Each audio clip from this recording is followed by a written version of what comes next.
একটা নতুন মুভির ট্রেলার বেরিয়েছে বিকি और বিদ্যা কি ও ওয়ালা ভিডিও। তো যেই মুভিটা আসতে চলেছে সেই মুভিটা সাধারণত একটা কমেডি মুভি হতে চলেছে এবং কমেডি যেই লেভেলে দেখানো হয়েছে সমস্ত জিনিসটাই ভালো লাগছে। আপনারাও চাইলে যে দেখতে পারেন ট্রেলারটা সাধারণত খুবই ভালো লাগছে যেভাবে প্রেজেন্ট করা হয়েছে এবং রাজকুমার রাও যার অ্যাক্টিংয়ের প্রতি কোনো রকম আঙুল তোলার জায়গা নেই, অ্যাক্টিং খুব ভালো হয়েছে। তৃপ্তি দিমরি বলুন আপনারা, রাজকুমার রাওই বলুন আপনারা, সমস্ত জায়গাগুলো যে কমেডি সিকোয়েন্সগুলো ফুটিয়ে তুলেছে, কি কানুন গিলা হয়ে গেছে, তো এই সব জায়গাগুলো যে কানুন ভিজে গেছে, তো এই সব জায়গাগুলো যেখানে কি প্রেজেন্ট করেছে সমস্ত জায়গাটাই ভালো লাগছে।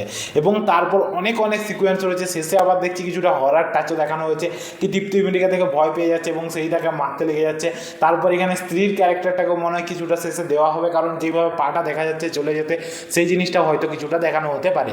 তো সব জিনিসটা দেখে মনে হচ্ছে একটা কমেডি মুভি ভালো রকম হতে চলেছে, কারণ যেইভাবে টপিকটা তুলে আনা হয়েছে সমস্ত জিনিসটা ভালো লাগছে এবং যেভাবে শেষে আবার রাজকুমার রাওকে জেলেও ঢুকিয়ে দিয়েছে সেই সব জায়গাগুলো ভালো লাগছে। এবং সিডিটা চুরি হয়ে যাওয়ার পরে যেই জায়গাগুলো, এবং এক সময় বলা হচ্ছে কি তার হাত নেই তো সে মেহেন্দি কোথায় পড়ালো, তো তারপর কি বললো কাঁধে, তো এই সব জায়গাগুলো অনেক জায়গা রয়েছে যেই জায়গাগুলো খুবই ভালো লেগেছে শুনতে। তো এই মুভিটাও আমার মনে হয় একটা ভালো রকমভাবে চলতে পারে। মানুষ এখন কমেডি মুভি দেখতে চাইছে, কিন্তু তার থেকেও বেশি দেখতে চাইছে হরর কমেডি মুভি।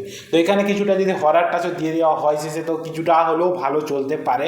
কিন্তু এই মুভিটা আমার মনে হয় একটা ভালো রকম কালেকশন করতে পারে। মানুষ যে জিনিসটা চায় সেই জিনিসটা তাদেরকে দিলে মানুষ দেখতে যাবে সিনেমাটা। তো আপনারাও চাইলে যে দেখতে পারেন, যে ট্রেলারটা বেরিয়ে এসছে সাধারণত ভালো লাগছে জিনিসটা, আপনারাও চাইলে যে দেখুন। আর এখানে যে যার কাজ দেখানো রয়েছে সবার কাজই প্রায় দেখতে ভালো লাগছে ট্রেলারের মধ্যে। তবে যতক্ষণ না মুভি বেরিয়ে আসে ততক্ষণ কিছু বলা যায় না। মুভি বেরিয়ে এলে মুভিটার রিভিউ আসবে এই চ্যানেলে। আর যদি আমার ভিডিওটা আপনাদের পছন্দ হয় অবশ্যই একটা লাইক করে দিন এবং চ্যানেলে নতুন হয়ে থাকলে সাবস্ক্রাইব করে দিন, কারণ ভিডিও আমার চ্যানেলে আসতে থাকে। তো আজকের জন্য এতটুকুই, ভিডিওটা দেখার জন্য ধন্যবাদ।